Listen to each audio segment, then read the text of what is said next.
Hello everyone. आज आपण 10वी महाराष्ट्र बोर्ड सायन्स 2चा अतिशय महत्त्वाचा वेटेज असलेला आणि इंटरेस्टिंग असा जो चॅप्टर आहे, chapter number 8 cell biology and biotechnology, ते आपण आज बघणार आहोत. बऱ्याच मुलांची अशी तक्रार आली की समजायला थोडासा अवघड आहे किंवा त्याच्यातल्या काही टर्म्स आहेत त्या कॉम्प्लिकेटेड आहेत, ते समजत नाहीत. त्या हिशोबानं आपण हा चॅप्टर एक्सप्लेनेशनसाठी घेतलेला आहे. आपण नेहमी जे करतो तेच आजही सुरुवातीला करणार आहोत. चॅप्टरच्या नावाचा अर्थ काय आहे त्याचं डिटेल ॲनालिसिस केल्यानंतर या चॅप्टरमध्ये आपल्याला नक्की काय बघायचं त्याची आयडिया तुम्हालाही येईल. ठीक आहे. आपल्या चॅप्टरच्या नावामध्ये 2 टर्म्स आहेत पहा. ठीक आहे. एक आहे सेल बायोलॉजी आणि दुसरं आहे बायोटेक्नॉलॉजी. ह्या दोन्ही टर्म्सविषयी आपण सुरुवातीला थोडक्यात बघून घेऊयात. सेलची biology that is cell biology, म्हणजेच बायोलॉजी काय असतं? जीवशास्त्र. बायोस इज द लिव्हिंग आणि लॉजी शब्दाचा अर्थ असतो सायन्स, म्हणजे लिव्हिंग ऑर्गॅनिझमचा ज्या सायन्समध्ये अभ्यास केला जातो त्याला आपण बायोलॉजी म्हणतो. तशी सेलच्या आत, सेल पण आतमध्ये जो प्रोटोप्लाझम आहे, लिव्हिंग सबस्टन्स आहे, आणि सेलच्या आत काही ज्या रासायनिक क्रिया घडतात, केमिकल रिॲक्शन्स घडतात, ज्याला आपण मेटाबॉलिझम म्हणतो, त्या सगळ्यांचा स्टडी करणं म्हणजे सेल बायोलॉजी आहे. सेल बायोलॉजीसाठी एक वेगळा टर्म जी आहे ती आपल्या चॅप्टरमध्ये आलेलीच आहे पहा, सायटॉलॉजी. इथंही त्याचा आर म्हणून दुसरा जो दिलेला आहे तोही अर्थ सेल बायोलॉजीचा आहे पहा. इथं सायटो शब्दाचा अर्थ आहे सेल. याच अर्थानं दुसरा एक शब्द आपल्या ओळखीचा आहे सायटोप्लाझम. सेलच्या आतला सबस्टन्स, जेली लाईक सबस्टन्स, ज्याच्या आत सगळे ऑर्गॅनिल्स तरंगतात, त्या अर्थानं आपण सायटोप्लाझम शब्द वापरलेला आहे पहा. तर त्या शब्दामध्ये सुद्धा सायटो शब्दाचा अर्थ सेल असाच आहे आणि प्लाझम शब्दाचा अर्थ सबस्टन्स असा होतो, म्हणजे सेलच्या आतला सबस्टन्स. तसं सायटो म्हणजे सेल आणि लॉजी म्हणजे सायन्स, म्हणजेच सेलचे अभ्यास करणारं लिव्हिंग ऑर्गॅनिझमचं science that is cell biology. त्याची डेफिनेशन जर विचारली तर ती लगेच आपल्या पुस्तकातही दिलेली आहे. ती अशी आहे, टू स्टडी. काय काय स्टडी करायचं आहे बघा या सायन्समध्ये, सायटॉलॉजीमध्ये काय काय स्टडी केलं जातं, असा MCQ वगैरे आला किंवा डेफिनेशन आहे, डेफिनेशन तर बघतोच आहे आपण, ती आली तर काय काय सांगाल? सेलचं स्ट्रक्चर, सेलच्या वेगवेगळ्या टाईप्स, सेल डिव्हिजन कसं होतं त्या सगळ्याची process, and many other aspects of the cell organelles. Organelles आले पहा इथं, म्हणजे सेलचे जे अंगक ज्याला म्हणतो. ऑर्गनेल्स कोण आहेत सेलचे? गॉल्गी बॉडी आहे, त्याच्यानंतर एंडोप्लाझमिक रेटिक्युलम आहे. अशा प्रकारचे बाकीचे सगळे जे आहेत ते सगळे मिळून जे सेलला काम करायला, तिचं फंक्शन चालवायला मदत करतात, अशा सगळ्या ऑर्गनेलचा स्टडीसुद्धा जो आहे तो सायटॉलॉजीमध्ये येतो आणि त्यालाच आपण सेलचं सायन्स, सायटॉलॉजी असं म्हणतो. मग सेलवर अभ्यास, जसं आपल्याला सेलची डेफिनेशन माहीत आहे पहा, it is the fundamental structural and functional unit of life. एखाद्या लिव्हिंग ऑर्गॅनिझमचा अभ्यास करायचा असेल तर तो ऑर्गॅनिझम ज्या सेल्सचा बनलेला आहे त्या सेल्सचा जर स्टडी व्यवस्थित केला तर आपल्याला त्या ऑल ओव्हर ऑर्गॅनिझमच्या बॉडी ऑर्गनायझेशनविषयी चांगल्या प्रकारची माहिती मिळू शकेल. म्हणून आपण सेलचा किंवा तिचा सायन्सचा अभ्यास करत असतो. ठीक आहे. मग आता आपला प्रश्न असा आहे की मग सेलच्या बायोलॉजीचा अभ्यास करायचा आहे कशासाठी? तर मग तिथे येते आपली दुसरी टर्म. आत्ता 2 मिनिटापूर्वीच आपण बायो शब्दाचा अर्थ बघितला. ओरिजिनली हा शब्द बायोस असा आहे पहा. ग्रीक लॅटिन ओरिजिनचे बरेचसे शब्द सायन्समध्ये आहेत, ऑलमोस्ट सगळे शब्द त्याच ओरिजिनचे आहेत. तिथं बायोस शब्दाचा अर्थ असतो लिव्हिंग, आणि टेक्नॉलॉजी, तर ह्याला आपण लिव्हिंगसाठी मराठीमध्ये जर बोलायचं झालं तर शब्द काय वापरतो? जैव. आणि टेक्नॉलॉजीसाठी शब्द वापरतो तंत्रज्ञान. लक्षात घ्या, लिव्हिंग ऑर्गॅनिझमशी रिलेटेड असलेलं तंत्रज्ञान इज बायोटेक्नॉलॉजी. म्हणजे काय? एखादा लिव्हिंग ऑर्गॅनिझम त्याचे काही ऑर्गन्स किंवा त्याचे काही प्रॉडक्ट्स किंवा त्यानं प्रोड्यूस केलेले काही केमिकल्स, अशा वेगवेगळ्या गोष्टींचा माणसाच्या फायद्यासाठी उपयोग फॉर ह्युमन वेलफेअर करणारं सायन्स इज द जैवतंत्रज्ञान किंवा बायोटेक्नॉलॉजी. परत एकदा सांगतो, नीट ऐका. लिव्हिंग ऑर्गॅनिझम्स किंवा त्यांचे काही ऑर्गन्स किंवा त्यांचे काही प्रॉडक्ट्स यांचा वेगवेगळ्या टेक्नॉलॉजीचा उपयोग करून दैनंदिन जीवनात ह्युमन वेलफेअरसाठी फायदा करून घेणारं सायन्स म्हणजेच कोण असते किंवा टेक्नॉलॉजीज कोण असते? बायोटेक्नॉलॉजी असते. आणि मग जर एखाद्या ऑर्गॅनिझमचा आपल्याला उपयोग करून घ्यायचा आहे तर अगोदर त्याच्या कशाचा अभ्यास करावा लागेल? सेल्सचा अभ्यास करावा लागेल. आणि म्हणून मग आपल्या इथं पहिल्यांदाच इंट्रोड्यूस केलेला टॉपिक काय आहे? सायटॉलॉजी. ठीक आहे. याच्यावर अभ्यास करणाऱ्या वेगवेगळ्या इन्स्टिट्यूशन्स इथं दिलेल्या आहेत पहा.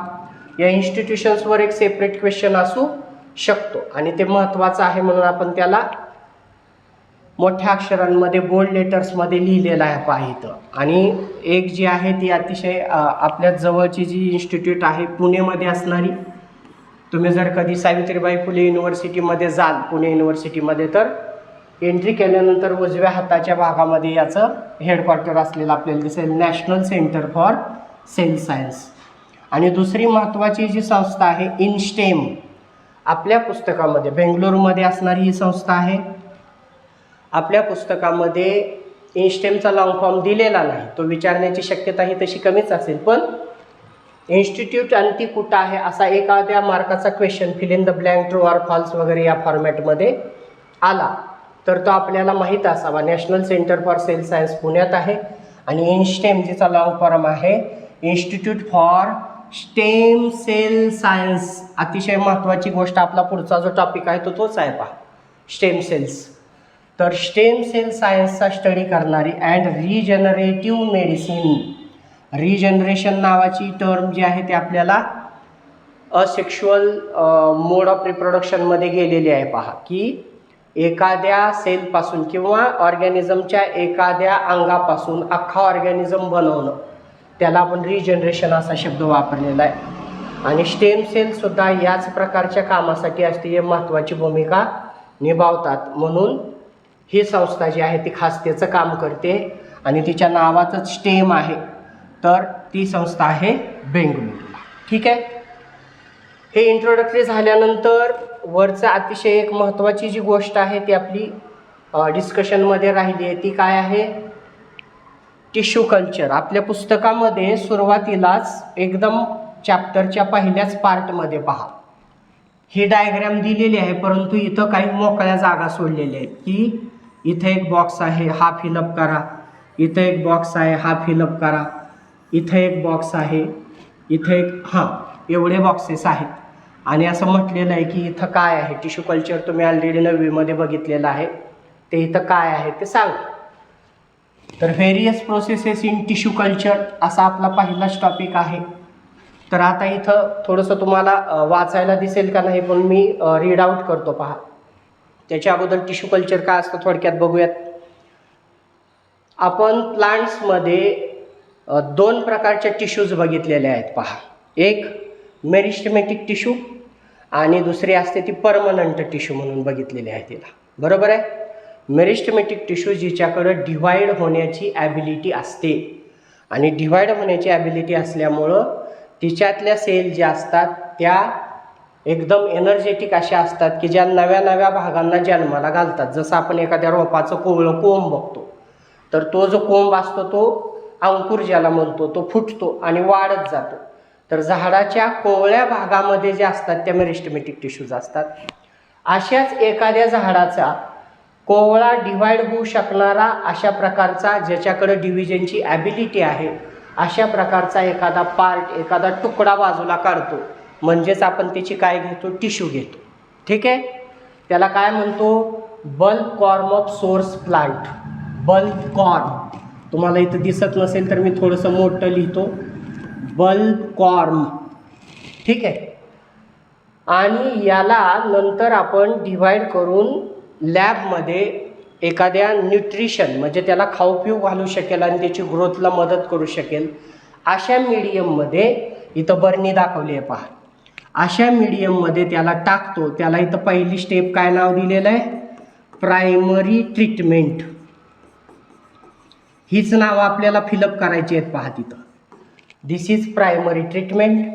त्याच्यानंतर याचे तुकडे करून आपण जे याच्यात टाकले होते त्याची ग्रोथ व्हायला लागते. तर पुढचा जो टप्पा आहे त्याच्यापासून वेगवेगळे पार्ट बनायला लागले प्लांटचे, आणि म्हणजेच थोडक्यात त्याला मुळं यायला लागली, त्याला स्टेम यायला लागलं. तो ॲक्च्युली इथला टप्पा आहे. त्याच्यामधला म्हणजे याच्यातल्या सेल्स ग्रो व्हायला लागल्या. ग्रो व्हायला लागलेले ह्या टप्प्याला नाव आहे रिप्रोडक्शन ऑर मल्टिप्लिकेशन. मल्टिप्लिकेशन कशाचं, तर हे जे टिश्यू घेतली आपण तिच्या टिश्यूच्या आतल्या सेल्स ग्रो व्हायला लागल्या.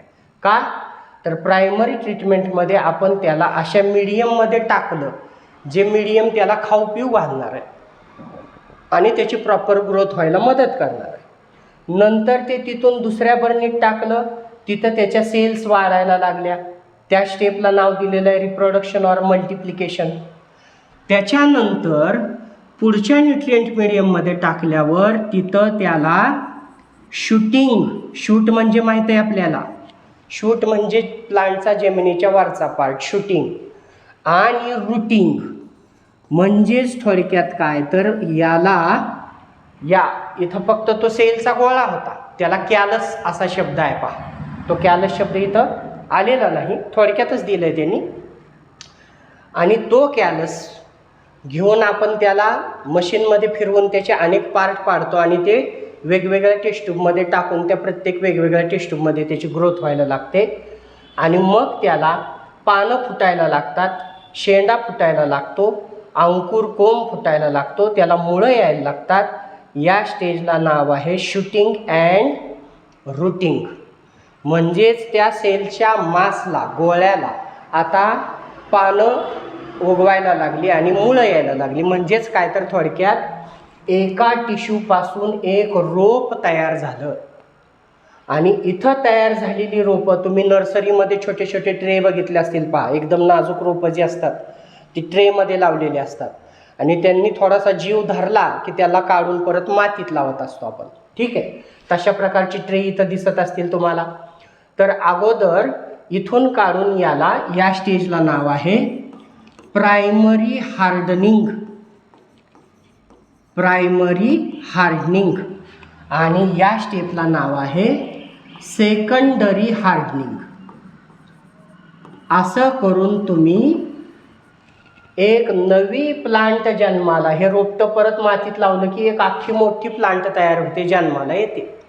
आणि याचाच अर्थ आधीच्या प्लांटच्या फक्त टिश्यूपासून तुम्ही नवी प्लांट ग्रो केली, बिया पेरून नाही किंवा अख्खी फांदीसुद्धा नाही. याच्या अगोदरच्या लाईफ प्रोसेसेसच्या चॅप्टरमध्ये तुम्ही बघितलं आहे पहा, काय बघितलं आहे, व्हेजिटेटिव्ह प्रॉपगेशन. कशा कशापासून लावता तुम्ही व्हेजिटेटिव्ह प्रॉपगेशनमध्ये, झाड, root, stem, leaves or buds. एकतर तुम्ही काही प्लांटची मुळं लावता, ती उगवून येतात, किंवा स्टेमचे कटिंग लावता, जसं गुलाब किंवा ऊस लावतो आपण, किंवा पानाचं पानफुटी असते, जमिनीत पडली की पानाच्या मार्जिनमध्ये मुळं उगवतात आणि नवं झाड उगवतं. आणि शेवटचं आलं बड्स. बड्स म्हणजेच डोळे, जसे बटाट्याचे डोळे लावतो आपण आणि ते उगवून येते.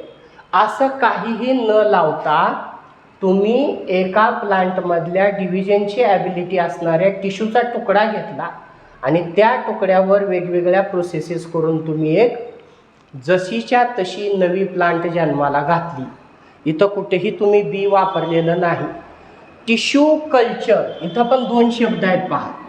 टिश्यू कल्चर म्हणजे टू ग्रो, टिश्यूचा उपयोग करून वाढ करणे, टिश्यूपासून ग्रो करणे, म्हणून या टेक्निकचं नाव आहे टिश्यू कल्चर. आणि अशा टिश्यू कल्चर केलेल्या रोपांपासून तुम्ही कितीही एकाच प्रकारची, शब्द महत्त्वाचा आहे, म्हणजे समजा तुम्हाला असं वाटलं की एखादी केळीची व्हरायटी खूपच चांगली आणि त्याच्यापासून तशाच प्रकारची हजारो रोपं बनवायची असतील तर टिश्यू कल्चर नावाचं टेक्निक वापरता येऊ शकेल. याच्यात क्वालिटीत फरक पडणार नाही, कारण एकाच पॅरेंटपासून बनवलेले असल्यामुळं हे एक प्रकारचं असेक्शुअल रिप्रोडक्शनच आहे पहा. आणि या असेक्शुअल रिप्रोडक्शनमध्ये जी काही जन्माला येणारी रोपटी असतील ती सगळीच्या सगळी आपल्या पॅरेंट रोपट्यासारखीच असतील. जेनेटिकली त्याच्यात कुठल्याही प्रकारचं व्हेरिएशन असणार नाही.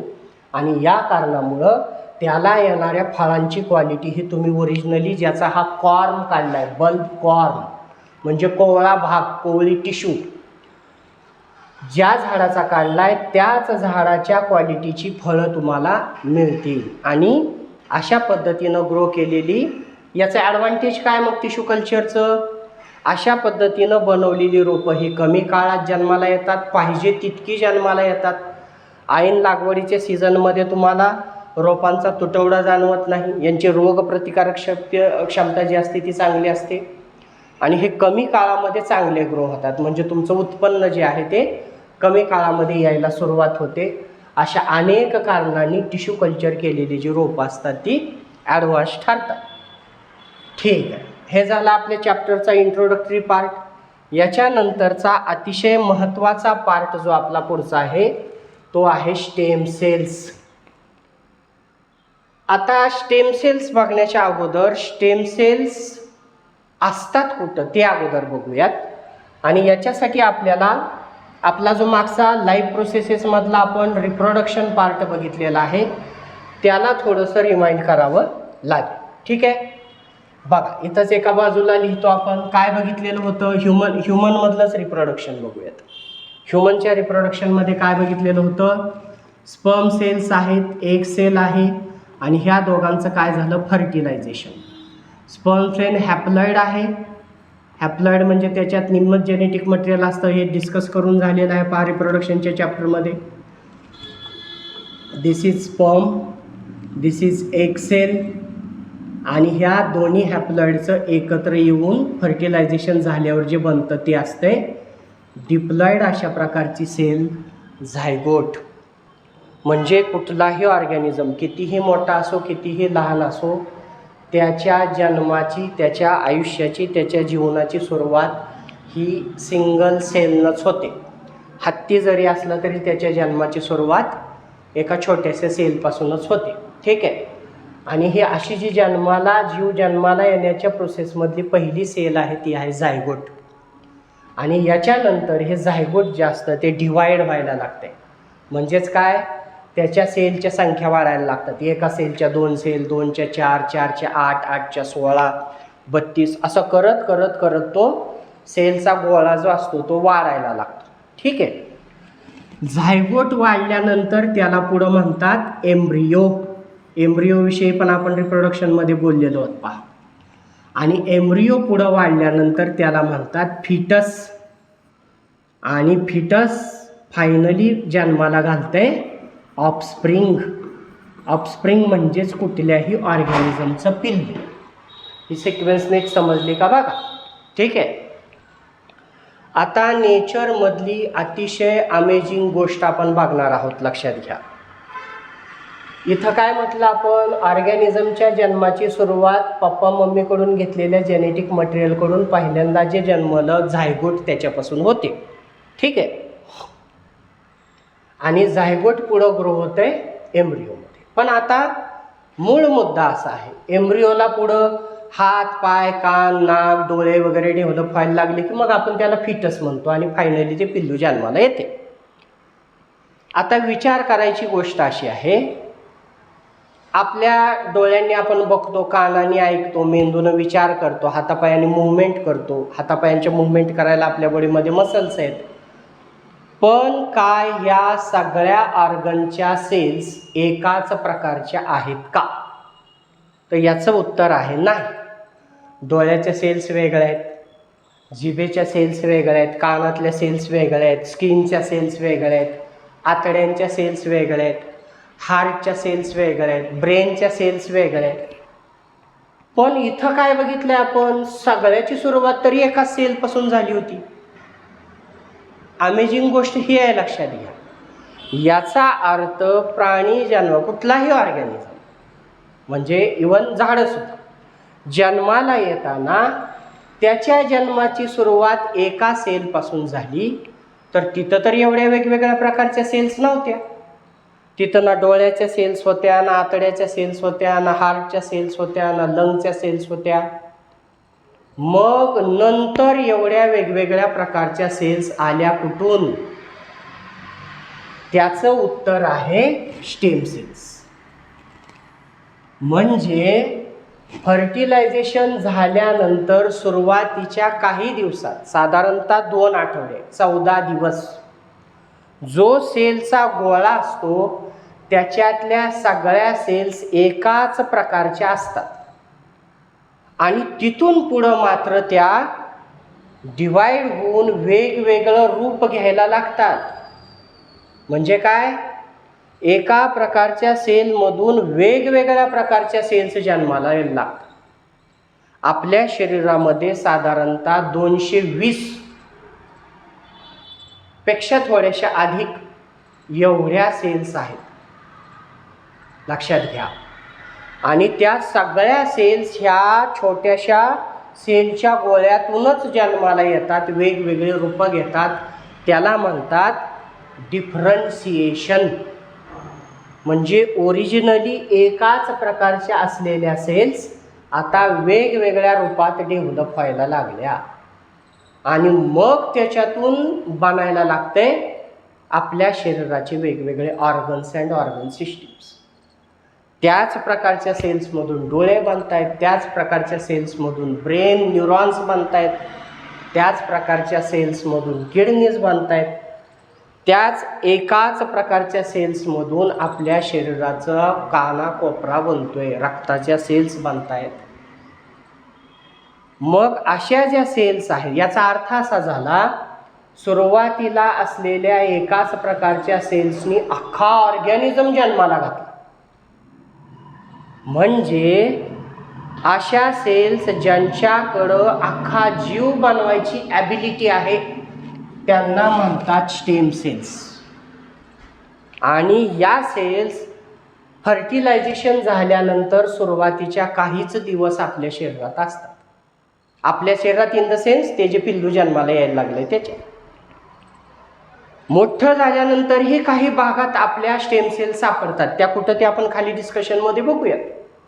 जसं की हाडाचा गाभा आहे आपला, त्याला बोन मॅरो म्हणतो, त्याच्यामध्ये वगैरे स्टेम सेल्स आयुष्यभर आपण कितीही मोठं झालो ॲडल्ट तरीही त्या असतात. पण यांचं महत्त्व जे आहे की यांच्याकडून अख्खा जीव जन्माला येतोय, हे त्यांचं मेन महत्त्व आहे, लक्षात घ्या. ठीक आहे. मग स्टेम सेलची डेफिनेशन काय दिली आहे बघा बरं इथं. New organism is form from the zygote. Zygote केलं पाहिजे डिस्कस आपण. आपल्या आता हे डिस्कशनचं जे महत्त्व असणार आहे ते पुस्तकात जे पुढं आलेलं आहे ते एक्सप्लेन करण्यासाठीच असणार आहे, लक्षात. हा टॉपिक समजलेला असणं महत्त्वाची गोष्ट आहे. म्हणजे या चॅप्टरमध्ये ऑलरेडी काही झालेले किंवा गेल्या वर्षी काही, जसं की टिश्यू कल्चर हा टॉपिक आपल्याला 9वी झालेला होता, त्याचं रिव्हिजन करून ते टॉपिक परत एकदा रिफ्रेश करून घेतल्याशिवाय याची लिंक लागत नाही, म्हणून आपण हे घेतलं. ठीक आहे. आता इथं पहा, नवीन ऑर्गॅनिझम बनतो कशापासून? झायगोटपासून. शब्द महत्त्वाचे आहेत पहा. नवीन ऑर्गॅनिझम बनतो झायगोटपासून. मग at the earliest stage of development organism is in the form of a mass of cells. म्हणजे सुरुवातीला कुठलाही जीव केवळ एक सेल्सचा गोळा असतो. त्याला ना नाक, ना तोंड, ना कान, ना डोळे, काहीच नाही त्याला, फक्त एक सेल्सचा गोळा असतो. आणि या सेल्सच्या गोळ्यातल्या ऑल द सेल जे असतात आर ऑलमोस्ट अलाइक. सुरुवातीच्या अवस्थेतल्या त्या सगळ्याच्या सगळ्या सेल्स ऑलमोस्ट अलाइक, एकसारख्याच असतात. त्यांच्यात अजून वेगवेगळे रूपं आलेली नाहीत. त्याला पुढं पण शब्द वापरलाय डिफरन्सिएशन. ठीक आहे. बघा, those special types of cells present in the body of multicellular organisms are called stem cells. Those special types of cells. का स्पेशल आहेत या? कारण यांच्याकडेच फक्त अख्खा जीव बनवायची ॲबिलिटी आहे. याच्यासाठी एक शब्द पुढे येणार आहे, प्लुरीपोटन्सी. प्लुरी म्हणजे मेनी, पोटंट म्हणजे पोटेन्शियल असणाऱ्या, अनेक वेगवेगळ्या प्रकारची रूपं घ्यायची सुप्त क्षमता, हिडन पोटेन्शियल, लपलेली शक्ती ज्यांच्यात आहे अशा सेल्स, म्हणून त्यांना काय शब्द आलाय, स्पेशल टाईप ऑफ सेल्स. हे त्यांची स्पेशालिटी आहे. आणि ही स्पेशालिटी नंतर 220 पेक्षा जास्त सेल्स आपल्या बॉडीत बनल्या, त्यातल्या कुणाकडेही असत नाही. म्हणजे एकदा स्टेम सेल्सनी डोळ्याच्या सेल्सचं रूप घेतलं की आयुष्यभर डोळ्याच्या सेल्स डोळ्याच्याच म्हणून राहतात, त्या पुन्हा वेगळं रूप घेऊ शकत नाहीत. कानाच्याच म्हणून राहतात, मेंदूच्या सेल्स कोण, न्यूरॉन्स.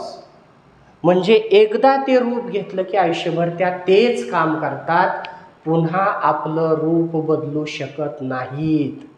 मग ह्या रूप बदलायच्या अगोदरचा सेलचा जो गोळा आहे, मास ऑफ सेल्स, त्यातल्या गोळ्यातल्या सगळ्या सेल्स एकसारख्या आहेत आणि त्या खूपच स्पेशल आहेत, त्याच आहेत स्टेम सेल्स. ठीक आहे. दीज सेल्स का स्पेशल आहेत, त्याचं उत्तर आहे त्या स्पेशल का आहेत. These cells give rise to all other types of cells, give rise to all other types of cells present in the body of multicellular organisms. ही त्यांची स्पेशालिटी आहे. स्टेम सेल समजून घेताना हा पार्ट खूपच महत्त्वाचा आहे, लक्षात. हा कळला तर बाकी सगळं पुढचं कळलं, नाहीतर घोळ सगळाच होतो तो इथंच होतो. स्टेम सेल्स काय तेच माहीत नाही. ठीक आहे. आणि इथं किती सांगितलं आपण, झायगोट बनल्यानंतर साधारणतः 2 आठवडे म्हणजेच 14 डेज च्या आसपासपर्यंत हा सेलचा गोळा असा राहतो. 14 दिवसानंतर तो वेगळं रूप घ्यायला लागतो, म्हणजेच स्टेम सेल्स राहत नाही. ठीक आहे. चल, याच सेल्समधून लिव्हिंग ऑर्गॅनिझम, मल्टीसेल्युलर ऑर्गॅनिझम, त्याच्या बॉडीतल्या सगळ्या सेल्स जन्माला येतात आणि these cells play an important role in wound healing also. जखम भरण्यासाठी म्हणून सुद्धा यांची खूप मोठी मदत होते. आणि ही गोष्ट आपण लाईफ प्रोसेसेस पार्ट 1 मध्ये, सेल डिव्हिजनमध्ये, मायटोसिस आणि मियोसिसमध्ये पण बघून झालेली आहे. तर तो टॉपिक इथं जोडला गेला पाहिजे. वुंड हिलिंग म्हणजे जखम भरून येणे. यांचा खूप महत्त्वाचा जो रोल आहे तो हा आहे, लक्षात घ्या. ठीक आहे. चला पुढे जाऊयात. आता पुढं काय होतं ते इथं बघा, डिफरन्सिएशन ऑफ स्टेम सेल्स. आलो का त्या टर्मवर. टर्म महत्त्वाची आहे पहा. सुरुवातीचे 14 दिवस या सेलच्या गोळ्यातल्या सगळ्या सेल्स एकसारख्या होत्या, आता त्या वेगवेगळी रूपं घेणार आहेत, त्यालाच इथं टर्म आलेली आहे, डिफरन्सिएशन. या सेल्स आता वेगवेगळ्या रूपात डेव्हलप व्हायला लागतील. काय होईल, ड्युरिंग फर्दर डेव्हलपमेंट. फर्दर म्हणजे कुठली, आफ्टर 2 वीक्स. आफ्टर 2 वीक्स म्हणजेच काय बनल्यानंतर, झायगोट बनून झाल्यानंतर, फर्टिलायझेशन झाल्यानंतर, साधारणतः 2 आठवड्याच्या पुढं these cells form any type of cells. बघा शब्दांकडे जरा. एनी टाईप, आपल्या बॉडीत असलेल्या कुठल्याही प्रकारच्या सेलला जन्म देण्याची क्षमता यांच्यात आहे. एनी टाईप ऑफ सेल्स महत्त्वाची गोष्ट आहे, खूपच महत्त्वाची गोष्ट आहे. म्हणजेच आपल्या शरीरात जे काय बनेल ते यांच्याशिवाय बनूच शकत नाही. ठीक आहे. Any type of cells. त्यानंतर different types of tissues and perform different functions in the body.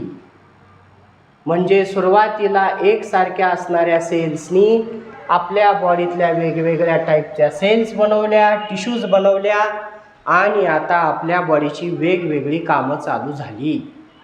काय वेगवेगळी कामं चालू झाली? आपल्याला डोळे डेव्हलप झाले, आपल्याला कान डेव्हलप झाला, आपल्याला जीभ डेव्हलप झाली, आपल्याला मेंदू डेव्हलप झाला, आपल्याला डायजेस्टिव्ह सिस्टीम डेव्हलप झाली, आपल्यात एक्सक्रिटरी सिस्टीम डेव्हलप झाली, रिप्रोडक्टिव्ह सिस्टीम डेव्हलप झाली.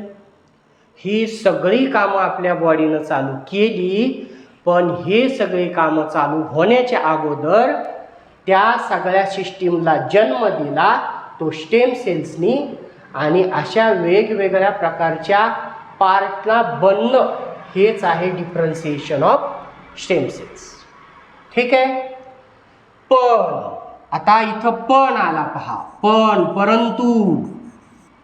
परंतु आला की जरा थांबून विचार करायला पाहिजे. काय? However, once the tissues are formed, cells in those tissues can form same types of cells only. Once tissues are formed, cells in those tissues can form same types of cells only. म्हणजे काय? एकदा का muscle cells बनल्या की त्यानंतर, किंवा एकदा का रक्ताच्या सेल्स बनल्या की त्यानंतर त्या सेल्स, जसं सेल थिअरी काय सांगते बघा, प्रत्येक पुढची सेल अगोदरच्या सेलमधूनच जन्माला येते. हे अगेन आपला life processes part 1, mitosis and meiosis. Cell division बघितलंय. सेल डिव्हिजन होतं म्हणजेच काय होतं? एका सेलमधून पुढची सेल जन्माला येते. जसं की आत्ता 2 मिनिटापूर्वीवर एक टॉपिक काय गेला होता? जखम भरणे. समजा मला इथं काहीतरी कापलं, रक्त यायला लागलं, रक्त थांबलं, रक्त गोठलं आणि त्यानंतर ती जखम भरायला लागली. म्हणजे काय झालंय? जखम झाल्यामुळं ज्या प्रकारच्या सेल्स मेल्यात, आता त्याच प्रकारच्या सेल्स पुन्हा जन्म घ्यायला लागल्यात. मग आपला प्रश्न आहे, त्या सेल्स जन्मतात कुठून? त्याचं उत्तर आहे मायटॉसिस. अगोदरच्या सेल्समधूनच नव्या सेल्स जन्माला येतात आणि त्या सेल, म्हणजे आता इथं काय झालं बघा, जर माझ्या हाताच्या सेल्स मेल्यात, टिश्यूज मेल्यात, तर आता तिथं नव्या सेल ज्या येणार आहेत त्या अगोदरच्या सारख्याच जन्माला येणार आहेत. त्याच्यापेक्षा वेगळ्या सेल जन्माला येणार? तेच सांगते हे. एकदा का टिश्यू बनली तर तिच्यातून जन्मणाऱ्या सेल्स त्याच सारख्या असतात. कुठल्या पण प्रकारच्या सेल्स बनवायची त्याची ॲबिलिटी काय झाली? संपली. म्हणजे जोपर्यंत स्टेम परत आला पहा 2 आठवडे, 2 आठवड्याच्या आतपर्यंतच स्टेम सेल्सकडं काही पण बनवायची ॲबिलिटी असते. एकदा का त्यांनी दुसऱ्या सेल्सचं, दुसऱ्या टिश्यूचं रूप घेतलं की तिथून पुढं त्या डिवाईड होतात. आता बोललो तसं, इथं कापलंय तर इथं नव्या सेल जन्माला यायला लागलेत, म्हणजे सेल डिवाईड होतात. पण त्याच्यातून आधी नष्ट झाल्या तशाच प्रकारच्या सेल्स फक्त जन्माला येतील. वेगळ्या किंवा कोणत्याही प्रकारच्या सेल्स आता बनवू शकत नाहीत. म्हणजेच त्यांची काहीही बनवायची ॲबिलिटी आफ्टर डिफरन्सिएशन संपली. हावेवर स्टेम सेल्स, आता हे झालं. मग आता प्रश्न आहे काय? मग आता स्टेम सेल्स आपल्या बॉडीतून संपल्याच का? वरच्या पेजवर मी तुम्हाला म्हटलं होतं, नाही, आपण मोठे झालो, ॲडल्ट झालो तरीसुद्धा, आणि आपण पूर्ण वयस्कर झालो, म्हातारे जरी झालो तरी थ्रूआउट द लाईफ आपल्या शरीराच्या काही भागांमध्ये स्टेम सेल्स सापडतात. आणि त्याच स्टेम सेलचा उपयोग बायोटेक्नॉलॉजीत केला जातो आहे. म्हणून आपल्या चॅप्टरचं नाव आहे सेल बायोलॉजी अँड बायोटेक्नॉलॉजी. लक्षात घ्या काय चाललं आहे. अतिशय महत्त्वाचं कनेक्शन आहे हे. सेल बायोलॉजीचा आणि बायोटेक्नॉलॉजीचा काय संबंध आहे? तर इथं काय बघतोय, बायोटेक्नॉलॉजी डेफिनेशन काय सांगितली मगाशी मी तुम्हाला?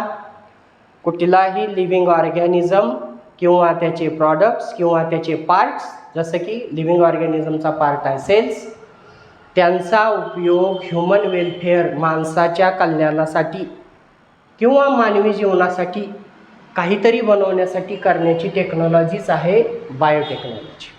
आणि ह्या दोघांचा हा संबंध या टॉपिकमध्ये आता आपल्याला लागायला सुरुवात होईल. ठीक आहे, बघा. मग आपल्या बॉडीमध्ये आपण मोठे झालो, झायगोटच्या पुढं आलो बरंच आता, तर ह्या सेल्स नंतर कुठं सापडतात? तर त्याचं उत्तर आहे हावेवर. काय हावेवर? Stem cells present for longer duration in some parts of the body. Some parts आहेत पहा, अख्ख्या बॉडीत नाही. एक्झाम्पल काय दिले? Umbilical cord. अम्बिलिकल कॉर्ड काय असते? नाळ. अलीकडं हा एक नवीन प्रकार आहे, लक्षात घ्या. जसं आपण ऐन वेळेस इमर्जन्सीमध्ये ॲक्सिडेंट वगैरे झाला, रक्त बरंच वाहिलं, तर त्याची भरपाई करण्यासाठी म्हणून ब्लड बँकेतनं ब्लड आणतो, बरोबर आहे. त्याच्यानंतर लाईफ प्रोसेसेसमध्येच रिप्रोडक्शनमध्ये तुम्ही बघितलेलं आहे की स्पर्म बँकसुद्धा असतात. म्हणजे जर काही व्यक्तींना मुलबाळ होण्यासाठी इश्यू असेल तर अशा वेळेस त्या बँकेतून स्पर्म्स घेतले जातात. तसं एखादं बाळ जन्मल्यानंतर त्याची नाळ काय केली जाते? कट केली जाते. मम्मीचं आणि बाळाचं कनेक्शन आहे ते, आणि मग ती नाळ नंतर डिस्पोज केली जाते. पण इथं आता महत्त्वाची गोष्ट हीच आहे, अलीकडं काही ठिकाणी ह्या अम्बिलिकल कॉर्डच्या बँक्स जन्माला आल्या. त्यांना एका पर्टिक्युलर टेम्परेचरला, त्याला क्रायो टेक्नॉलॉजी, ते जरा जास्तच खोलात जाईल आता. क्रायो टेक्नॉलॉजी म्हणजे लो टेम्परेचर, -150 वगैरे 170 वगैरे अशा टेम्परेचरला ही नाळ जी आहे ती सांभाळून ठेवली जाईल. का? तर तिच्यात काय आहेत? Stem cells. आणि त्या बाळाला समजा तो मोठं झालं, बाळ मनुष्य झाला, ॲडल्ट झाला, आणि त्याच्या आयुष्यात एखादा असा काहीतरी आजार झाला, तर त्याच्या पप्पा मम्मींनी जन्मल्या त्याची जी नाळ त्या बँकेत ठेवली, त्याच्यातल्या स्टेम सेल्स काढून त्याच्या काही आजारांवर उपचार करता येऊ शकेल. जो उपचार, आत्ता असे काही आजार आहेत की त्याच्यावर उपचारच होऊ शकत नाही, अशा आजारांवर सुद्धा ह्या स्टेम सेलचा उपयोग करून उपचार करता येऊ शकेल. आणि त्याच्यासाठी अम्बिलिकल कॉर्डची बँक जी आहे ती महत्त्वाची आहे.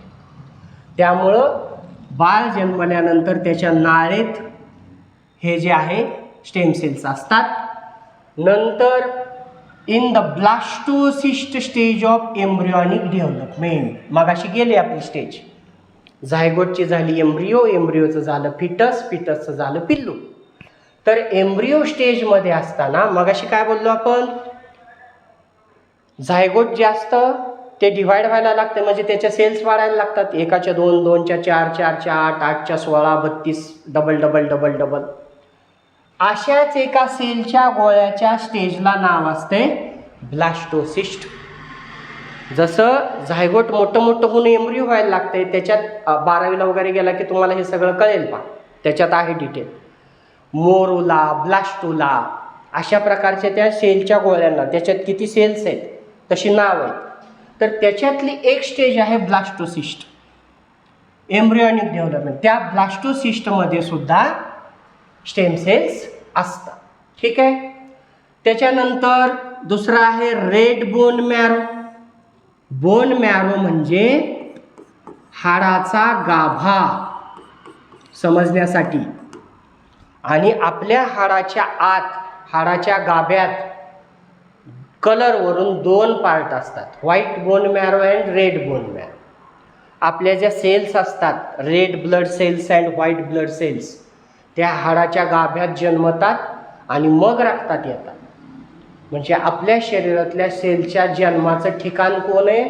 आपल्या हाडाचा गाभा. ठीक आहे. तर त्या हाडाच्या गाभ्यातल्या लाल भागात रेड बोन मॅरो. आणि दुसरं आहे ॲडिपोज कनेक्टिव्ह टिश्यू. ॲडिपोज टिश्यू काय करते? Fat storage. हे तुम्ही एक न्यूट्रिशनचा चॅप्टर आहे पहा, याच्यात पार्ट 2 मध्येच पेज नंबर 16 वर अमायनो ॲसिड्स, प्रोटीन्स, फॅट्स, हे वेगवेगळ्या प्रकारचे न्यूट्रिएंट्स लाईफ प्रोसेसमध्येच त्याच्यात हे तुम्हाला बघायला मिळेल. त्या पेजवर हे सगळ्यात शेवटच्या लाईनची फॅक्ट आहे पहा. आपण जे काही खातो पितो त्याच्यात बरेचसे तेलकट पदार्थ असतात किंवा शेंगदाणा खाल्ला तरी त्याच्यातून तेल निघतं आणि ते डायजेस्ट झाल्यानंतर जे तेलकट पदार्थ असतात, चरबीयुक्त पदार्थ असतात, त्यांना आपण फॅट म्हणतो. आणि आपलं शरीर गरजेपेक्षा जास्त जर फॅट आपल्या डाएटमध्ये आलं तर ते त्याला वेस्ट करत नाही. पुढं कधी इमर्जन्सीला लागलं तर असू दे म्हणून आपली बॉडी त्याला साठवून ठेवते.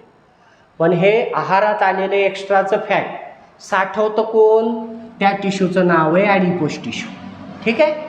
आणि ती कसली टिश्यू आहे? प्रकार बघितलेत तुम्ही, टिश्यूचे प्रकार 9वीमध्ये बघितलेले आहेत. Simple tissue, connective tissue, complex tissue.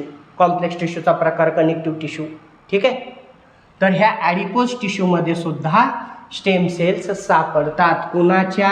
Adult. मग आता ही गोष्ट क्लिअर झाली का? बाळ फक्त जन्माला यायच्या आधीच स्टेम सेल्स असतात असं नाही. त्या एम्ब्रिओत सापडणाऱ्या स्टेम सेल्सना आता पुढं आलं की त्याचे 2 प्रकार बघणार आहोत आपण. एम्ब्रिओनिक स्टेम सेल्स असं म्हणतात आणि हे आहेत ॲडल्ट स्टेम सेल्स. म्हणजे पूर्ण वाढ झालेल्या व्यक्तीच्या शरीरात सुद्धा काही काही भागात स्टेम सेल्स सापडतात. चला मग आता काय प्रश्न आला याच्यावर? हाच प्रश्न आहे. ॲडल्टच्या बॉडीच्या कुठल्या पार्टमध्ये, ॲडल्ट ह्युमन बिईंगच्या बॉडीच्या कोणकोणत्या पार्टमध्ये स्टेम सेल्स सापडतात? त्याची ही उत्तर आहेत बोल्ड केलेली सगळी पहा. अम्बिलिकल कॉर्ड नाळेत सापडतात. ब्लास्टोसिस्ट ही एक एम्ब्रिओ बनत असतानाची स्टेज आहे त्याच्यात सापडतात. रेड बोन मॅरो हाडाच्या गाभ्यात सापडतात. फॅट साठवून ठेवणारे टिश्यू ॲडिपोस कनेक्टिव्ह टिश्यूमध्ये सापडतात. एवढ्या भागात आणि त्याच्या अगोदर आपण झायगोट डेव्हलप होताना ते बघितलेलंच आहे, पण ते ॲडल्टमधलं नाही. ॲडल्टमध्ये विचारलं, प्रौढ व्यक्तीच्या शरीरात कुठं कुठं आढळतात विचारलं तर हे लिहायचं आहे लक्षात. ठीक आहे. आपल्याकडे एवढे ऑप्शन्स आहेत. अम्बिलिकल कॉर्ड अभ्यास करत असताना आत्ता वाचलेला, अगोदर अभ्यासाचे टप्पे पाहिजेत लक्षात घ्या. सगळ्यात सुरुवातीला तर तो टॉपिक समजला पाहिजे व्यवस्थित. समजून घेतल्यानंतर त्याचा दुसरा राऊंड केला पाहिजे रिव्हिजन. आणि ते सगळं झाल्यानंतर तिसरा राऊंड केला पाहिजे आत्ता वाचलेल्या टॉपिकवर काय प्रकारचे क्वेश्चन्स येऊ शकतात किंवा येऊन गेले. आपण आता हे पॉसिबल झालं तर हे सगळं सेशन संपल्यानंतर प्रिव्हियस इयरचे काही आणि पॉसिबल क्वेश्चन्स ह्याचे काही लेक्चर्स बनवायचा प्रयत्न करूया. ठीक आहे. चला, ॲडल्ट ह्युमन बिईंगमध्ये umbilical cord, blastocyst, red bone marrow आणि ॲडिपोस कनेक्टिव्ह टिश्यू याच्यात स्टेम सेल्स सापडतात. ठीक आहे. मग आता पुढचा महत्त्वाचा मुद्दा आहे स्टेम सेल्सच्या सिग्निफिकन्सशीच रिलेटेड. काय क्वेश्चन आहे पहा. हा क्वेश्चन आपल्याला पुस्तकामध्ये एका बॉक्समध्ये बॉक्सच्या बाहेर उजव्या बाजूला विचारलेला आहे पहा. काय प्रश्न विचारला आहे बघा. आणि त्याचं उत्तर यस आहे. तर याचं उत्तर यस आपण कुणामुळं देऊ शकतो? त्याचं उत्तर आहे स्टेम सेल. काय प्रश्न आहे बघा. Just like the grafting in plants is the organ transplantation possible in humans. ठीक आहे. जसं आपण झाडात कलम करतो, तर ग्राफ्टिंग शब्दाचा अर्थ काय आहे? कलम. कलम करतो म्हणजे काय करतो? एक झाड आहे, त्याची ही फांदी आहे, त्याचा थोडासा तुकडा काढला, दुसऱ्या झाडाची फांदी घेतली आणि ती ह्या कट केलेल्या बेचक्यात लावली. म्हणजे समजा हे पेरूचं झाड आहे आणि याच्यावर चिकूची ब्रांच लावली तर जमतंय का? जमतंय, येतंय असं. अशा करून आपण एकाच झाडावर दुसऱ्याचं किंवा याच झाडावर त्याच्याच अजून चांगल्या व्हरायटीचा तुकडा लावला आणि त्याच्यावर चांगली फळं आणली. ह्याला आपण कलम म्हणतो. कलमी आंबे शब्द ऐकलेला आहे पहा आपण. ते कलमी आंबे असे चांगले आहे, क्वालिटी इम्प्रूव्हमेंटसाठीचं टेक्निक आहे हे. ठीक आहे.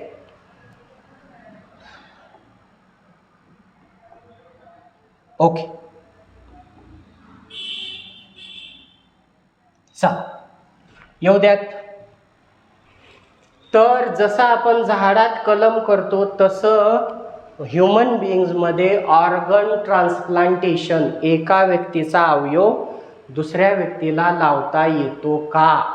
तर याचं उत्तर आहे यस. आणि हे आपण बघतो, किडनी, एकाची किडनी दुसऱ्याला लावली. आता तर आपण काही प्राण्यांचं हार्ट ट्रान्सप्लांटेशनसुद्धा ह्युमनला केलं आहे पहा. मानवी शरीराशी मिळती जुळती असणारी शरीर जसं की डुक्कर, तर पिग फार्ममध्ये व्यवस्थित ग्रो केलेल्या डुकराचं हार्ट काढून ह्युमन बिईंगला ट्रान्सप्लांट सक्सेसफुली करण्यात आलेलं आहे. लक्षात घ्या. म्हणजेच एका ऑर्गॅनिझमचा एखादा अवयव काढून तो दुसऱ्याला बसवता येतो का? तर त्याचं उत्तर आहे येतो. जसं मरणोपरांत, मृत्यूनंतर आपण काही अवयव दान करतो, ठीक आहे, स्किन डोनेशन करतो, डोळे डोनेट करतो, हार्ट डोनेट करतो, अशा प्रकारचे ट्रान्सप्लांटेशन पॉसिबल आहेत. It has become possible to produce different types of tissues and the degenerated part of any organ with the help of these stem cells. महत्त्वाची गोष्ट आहे. आता आपण आतापर्यंत बघितलं स्टेम सेल असतात काय आणि सापडतात कुठं.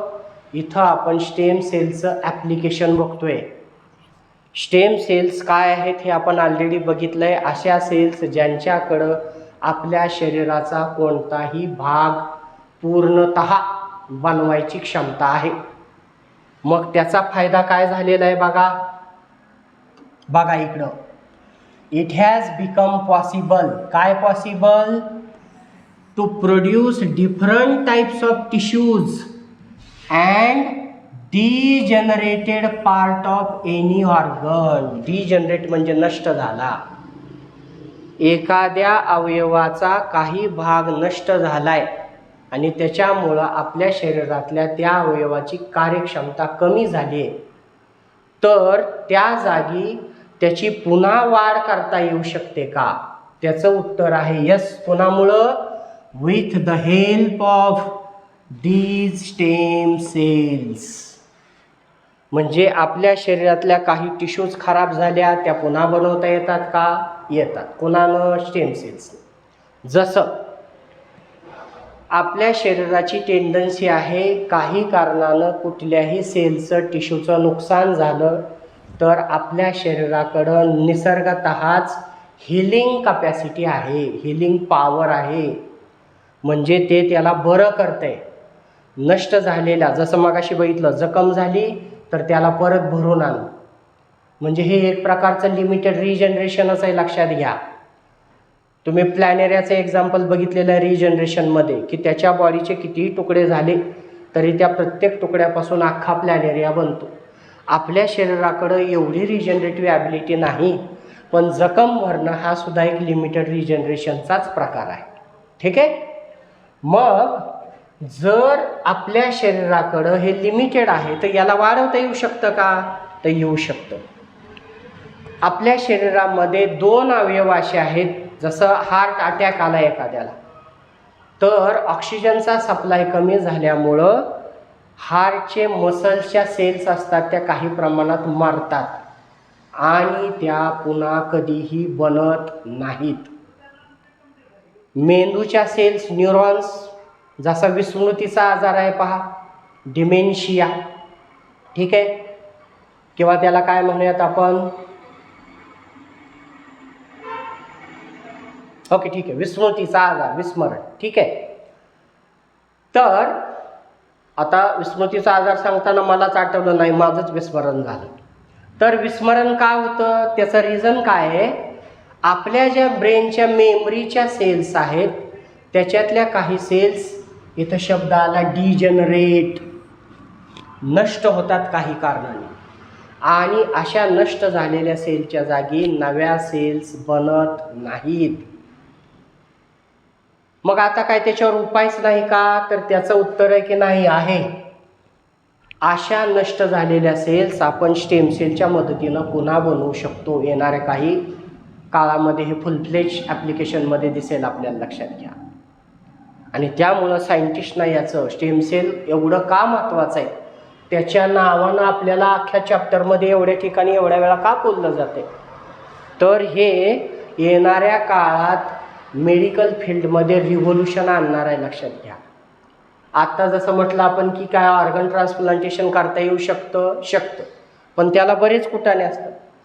त्याला डोनर शोधावा लागतो, त्याच्या अनेक टेस्ट कराव्या लागतात, देणाऱ्याचं ऑर्गन देणाऱ्याचं आणि घेणाऱ्याचे सगळ्या गोष्टी मॅच होत आहेत का, रक्तगट मॅच होतो आहे का, बाकीच्या अनेक गोष्टी मॅच होत आहेत का, ह्याचा अवयव त्याची बॉडी स्वीकारेल का, कारण आपल्या इम्युनिटी पॉवरला दुसऱ्याचं कोणाचं काही चालत नाही. अशा अनेक कॉम्प्लिकेशन्समुळं सध्या आपल्याला ऑर्गन ट्रान्सप्लांटेशन करणं शक्य म्हणजे एवढं पॉसिबल होत नाही जेवढं, आणि दिलं तरी ते सक्सेसफुल किती दिवस राहील याची गॅरंटी असत नाही. ठीक आहे. पण जर आपण असं झालं, जसं आपली गाडी खराब झाली, तिचा एखादा नटबोल्ट खराब झाला, एखादा पार्ट खराब झाला, दुकानात जातो मॉडेलनुसार नावा टाकून आणतो, मग दवाखान्यात नेऊन आपले खराब झालेले पार्ट्स बदलता येतील का? जुनं थकलेलं आणि कमी कॅपॅसिटीनं चालणारं हृदय बदलून नवं हृदय टाकता येईल का? नवा स्पेअर पार्ट, नव्या ब्रेनचे न्यूरॉन्स टाकता येतील का? नवं लिव्हर टाकता येईल का? या सगळ्याची उत्तरं स्टेम सेल्समुळं आहेत. यस, तुमच्याच स्वतःच्या बॉडीच्या स्टेम सेल्सनी तुमचाच नवा ऑर्गन बनव का? स्टेम सेल्सला काय म्हटलंय आपण? आपला कुठलाही ऑर्गन बनवण्याची ॲबिलिटी असलेल्या सेल्स आहेत. तर तुम्हाला पाहिजे तो पार्ट तुम्ही त्यांच्यापासून बनवून घेऊ शकता. हे पोटेन्शियल आहे स्टेम सेल टेक्नॉलॉजीचं, लक्षात घ्या. आणि म्हणून मी चॅप्टरच्या सुरुवातीला म्हटलेलं होतं की खूप इंटरेस्टिंग गोष्ट तुम्ही बघायला जाणार त्या चॅप्टरमध्ये. ठीक आहे. त्यामुळं हे घेताना पण लाईन टू लाईन का घेतोय? तुम्हाला या चॅप्टरमध्ये प्रॉब्लेमच मुळात हा आहे की त्याच्यातले काही टेक्निकल टर्म्स समजत नाहीत, काही शब्द समजत नाहीत, आणि शब्द नाही समजले की कन्सेप्ट समजत नाही, त्याच्यात सगळा गुण होतोय. म्हणून आपण हे लाईन टू लाईन घेतोय. ठीक आहे. चला, मग हे पॉसिबल झालेलं आहे म्हणतोय आपण. आपले खराब झालेले अवयव किंवा त्याचे पार्ट्स पुन्हा नव्यानं बनवता येणं पॉसिबल झालेलं आहे स्टेम सेल्समुळे. ठीक आहे. चला पुढे जाऊयात जरा. काय म्हणतोय बघा. Stem cell preservation, stem cell banking और क्रायो प्रिझर्वेशन. आता 2 मिनिटापूर्वी मी क्रायो शब्द नाळ जिथं बघितली होती आपण तिथं वापरलेला होता पा, की नाळ जशीच्या तशी दीर्घकाळ टिकावी म्हणून त्याला खूपच लो टेम्परेचरला तिला स्टोअर करावं लागेल, आणि त्या टेक्नॉलॉजीचंच नाव आहे cryo technology, that is cryo preservation. इथं क्रायो शब्दाचा अर्थ आहे very low temperature, like liquid nitrogen वगैरे वापर केला जातो त्याच्यासाठी. आणि खूप कमी टेम्परेचरला फ्यूल कंबस्ट करण्यासाठी आपले जे स्पेस मिशनचे रॉकेट असतात त्याच्यामध्ये सुद्धा क्रायो टेक्नॉलॉजी वापरली जाते. लक्षात घ्या. क्रायोजेनिक इंजिन शब्द कधी ऐकलाय का बघा. ठीक आहे. बघा, ह्या गोष्टी कळतील तर इंटरेस्ट डेव्हलप होईल, आणि एका ठिकाणच्या गोष्टीचा दुसऱ्या ठिकाणी काय संबंध आहे ते क्लिअर होईल, तरच नॉलेज बिल्ड होईल. अदरवाईज ती फक्त घोकंपट्टी राहील. लक्षात घ्या. चला, मग आता जर आपण म्हटलं की आपल्या वेगवेगळ्या पार्ट्समध्ये स्टेम सेल सापडतात, तर त्यांना जसं अम्बिलिकल कॉर्ड आहे ते आपण जपून ठेवली, पण त्याच्यातल्या स्टेम सेल सांभाळून कशा ठेवायच्या तोच टॉपिक आहे स्टेम सेल प्रिझर्वेशन किंवा स्टेम सेलची बँकिंग. बँकिंग शब्द आला पहा, मग म्हटलं ब्लड बँक आहे, स्पर्म बँक आहे, तसं स्टेम सेल सांभाळून ठेवण्याची पण बँक आहे. तुम्हाला थ्रूआउट द लाईफ कधीही त्याची गरज पडली तर तुम्ही त्या बँकेत जाऊन तुमच्या स्टेम सेल्स काढून त्याच्यापासून तुमच्या एखाद्या दुर्धर आजारावर तुम्ही ट्रीटमेंट करू शकता. ठीक आहे. For the purpose of preservation stem cell samples are carefully collected from sources. Sources कुठले आहेत आपल्यासाठी? कॉर्ड ब्लड, नाळीतलं रक्त, रेड बोन मॅरो किंवा एम्ब्रियो प्लॅसेंटा. प्लॅसेंटा काय असतो बघा, आपण ज्यावेळेस मम्मीच्या टम्मीत वाढत असतो हे आपण आहोत असं समजा. आपल्याला हात, पाय, कान, नाक, डोळे, तर आपल्या बॉडीच्या बाजूला एक अतिशय पातळ पापुद्रा असल्यासारखं कॅरी बॅग जशी असते तशा प्रकारचं एक कवर डेव्हलप होतं आणि हेच कवर आपल्याला आपल्या मम्मीच्या बॉडीशी कलेक्ट करतं.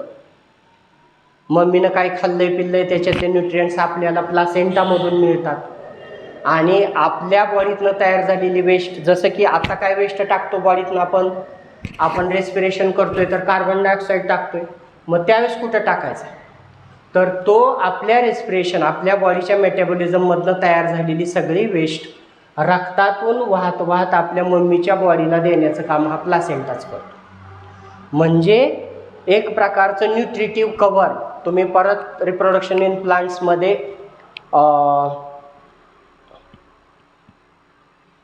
एंडोस्पर्म बघितलं आहे बघा. एंडोस्पर्मचं काम होतं बियाला खाऊ पिऊ घालणं. तशा प्रकारचं काम इथं प्लासेंटा आपल्यासाठी करतो. तर त्या प्लासेंटामध्ये सुद्धा इथं आता बघा, मगापेक्षा हा प्लासेंटा शब्द मगाशी नव्हता, तर तिथं त्याच्यात पण स्टेम सेल्स आहेत. प्लासेंटाच्या blastocyst are kept in small sterile vials. Vials म्हणजे बारक्या बारक्या काचेच्या टेस्ट ट्यूब किंवा लसीकरणाच्या वेळेस बारक्या बारक्या काचेच्या बाटल्या वापरतात, त्यांना व्हायल्स म्हणतात. स्टराईल म्हणजे निर्जंतुक केलेल्या. Which are kept in liquid nitrogen. आला पहा क्वेश्चन. ह्या लिक्विड नायट्रोजन ज्याचं टेम्परेचर -135 to -190 डिग्री सेल्सिअस आहे, व्हेरी लो टेम्परेचर, त्यालाच शब्द वापरतोय आपण क्रायो. एवढ्या लो टेम्परेचरला इथं महत्त्वाचं काय आहे बघा. स्टेम सेल स्टोअर करण्यासाठी कोश कशापासून घेतले त्याचे सोर्सेस आपण मगाही बघितलेत, तेच इथं रिपीट झालेत. Placenta, blastocyst. आणि साठवायचं आहे कशात, तर त्याचं उत्तर आहे लिक्विड नायट्रोजन, ज्याचं टेम्परेचर खूपच कमी असतं. एवढ्या लो टेम्परेचरला त्याच्यातल्या सेल्स मरत नाहीत किंवा खराब होत नाहीत. त्याच्यामुळं दीर्घकाळ त्यांना जसंच्या तसं प्रिझर्व करणं सोपं जातं. ठीक आहे. आणि in biotechnology stem cell research is a revolutionary event after cloning. Explain. हा क्वेश्चन असेल क्वेश्चन, तर याचं उत्तरच आतापर्यंत आपण डिस्कस केलं आहे. बायो, आणि ही बायोटेक्नॉलॉजी आहे. म्हणजेच काय, इथं आपण आपल्या वेगवेगळ्या गोष्टी, खराब झालेल्या सेल्स रिप्लेस करणं, टिश्यू रिप्लेस करणं, नवा ऑर्गन बनवणं, याच्यासाठी सेलचा उपयोग करतोय, म्हणून ह्याला म्हणतात बायोटेक्नॉलॉजी. तर बायोटेक्नॉलॉजीमध्ये स्टेम सेल रिसर्चनं क्रांती आणली आहे. कशी, एक्सप्लेन करा. After cloning. तर क्लोनिंग काय असतं आपण बघूयातच. जसं टिश्यू कल्चर बघितलं तसं क्लोनिंग बघूयात. टिश्यू कल्चरनं आपण ओरिजिनल पॅरेंट प्लांटपासून जसंच्या तसं दुसरं झाड तयार केलं आपण. ठीक आहे, त्याच जेनेटिक मटेरियलचं विदाऊट एनी व्हेरिएशन. तसं डुप्लिकेट ॲनिमलची कॉपी बनवणं त्याला म्हणतात क्लोनिंग. जसेच्या तशी जेनेटिकली 100% आयडेंटिकल कॉपी, त्याला म्हणतात क्लोनिंग. ते आपण बघूया. पण प्रश्न काय आहे, बायोटेक्नॉलॉजीमध्ये क्लोनिंगच्या शोधानंतर स्टेम सेल्सवर झालेला रिसर्च ही एक नवी क्रांती आहे. कशी, ती एक्सप्लेन करा. आणि स्टेम सेल काय काय करू शकतात तेच सांगायचं मग ह्याच्यात, की स्टेम सेलमुळं काय काय पॉसिबल होऊ शकणार आहे. हेच याचं उत्तर असणार आहे. ठीक आहे, पुढं जाऊयात का. पुढं जाऊयात. पुढं काय आहे बघूयात जरा. हा, इथं परत आपण दुसरा क्वेश्चन घेतलाय, लक्षात घ्या. या क्वेश्चनच्या मदतीनं तुम्ही वरच्या क्वेश्चनचं पण आणि ह्या क्वेश्चनचं पण उत्तर देऊ शकणार आहात. आणि इथं आपण स्टेम सेलचे वेगवेगळे टाईप डिस्कस केलेत आणि त्यांचे काय काय पोटेन्शियल ॲप्लिकेशन्स आहेत, त्याच्या मदतीनं आपण काय काय करू शकतो ते आपण ह्या टॉपिकमध्ये बघणार आहोत. Stem cell research technique has the potential of bringing about the fundamental changes in the medical science. Explain. हाच तुमचा क्वेश्चन आहे. याला मोठ्या क्वेश्चनसाठी तयार केल्यासारखा करायला पाहिजे, म्हणजे अनेक मुद्दे जे आहेत ते तुमचे या प्रश्नातून कव्हर होऊ शकतील. क्वेश्चनकडं नीट बघा. ठीक आहे. मग आता स्टेम सेलचे 2 टाईप आहेत. कशावरून टाईप पडलेत हे? सोर्स कुठला आहे, तुम्ही कुठून गोळा करता स्टेम सेल्स. जर तुम्ही एम्ब्रियॉनिक स्टेम सेल म्हणजे काय आपण मगाच बोललोय पहा, झायगोट बनल्यानंतरच्या पहिल्या 2 आठवड्यात असणाऱ्या सेलच्या गोळ्यातल्या cells are embryonic stem cells. आणि मोठ्या व्यक्तीच्या बॉडीतून कुठून कुठून मिळतात डिस्कस करून झालंय आपलं. ॲडल्ट स्टेम सेल्स अशा 2 प्रकारच्या सेल्स. मग त्याच्यातला पहिला प्रकार आपण बघूयात. आता काय सांगतो पहिला प्रकार बघा जरा. Embryonic stem cells. Division of zygote starts. मगाशीच बघितलं आपण, झायगोटचं बनतं एम्ब्रिओ, एम्ब्रिओचं बनतं फिटस आणि मग पिल्लू. ठीक, त्याच्याविषयी बोलतंय हे. आता काय म्हणतंय बघा. Division of zygote starts.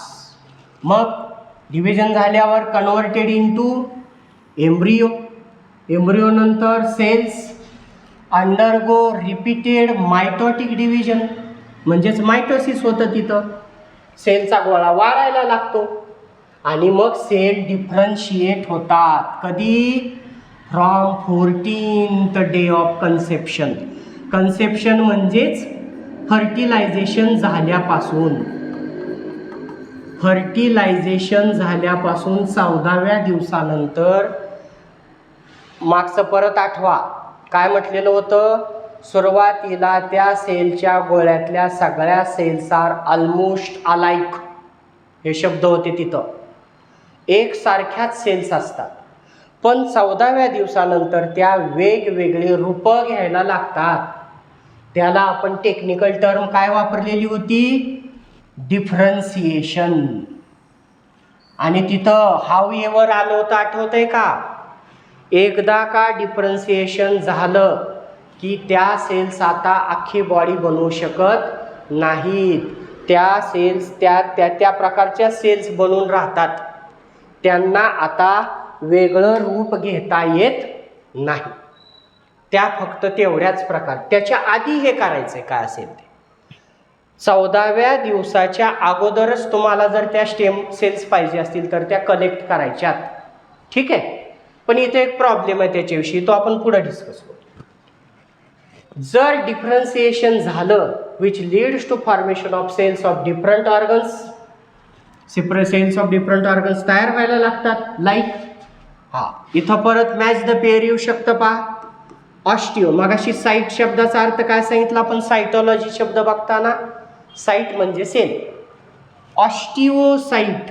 इथं ऑस्टिओचा अर्थ असतो bone, हाडाच्या cells, bone cells, ऑस्टिओसाइट्स.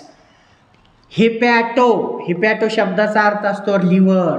Again site म्हणजे cells, लिव्हरच्या cells.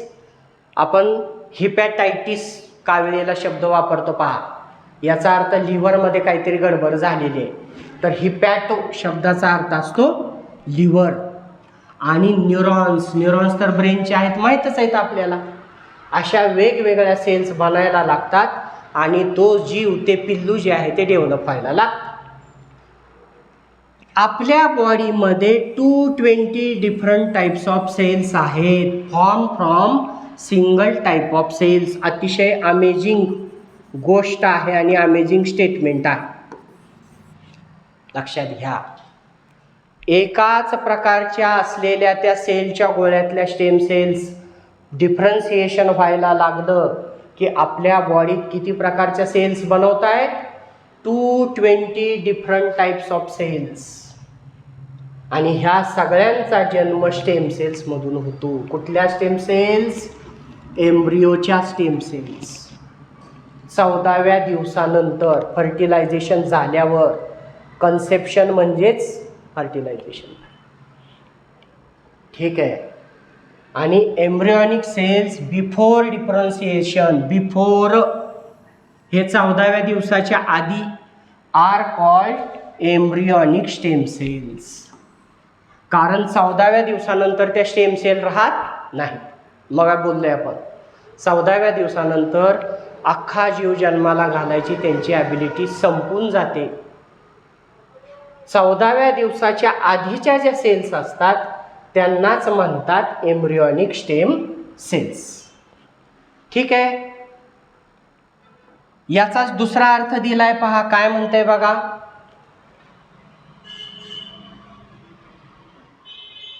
This means stem cells are primary type of undifferentiated. वरच्या शब्दात तेच तर बोललो आपण, डिफरन्शिएशन व्हायच्या अगोदरच्या undifferentiated cells with self multiplying ability.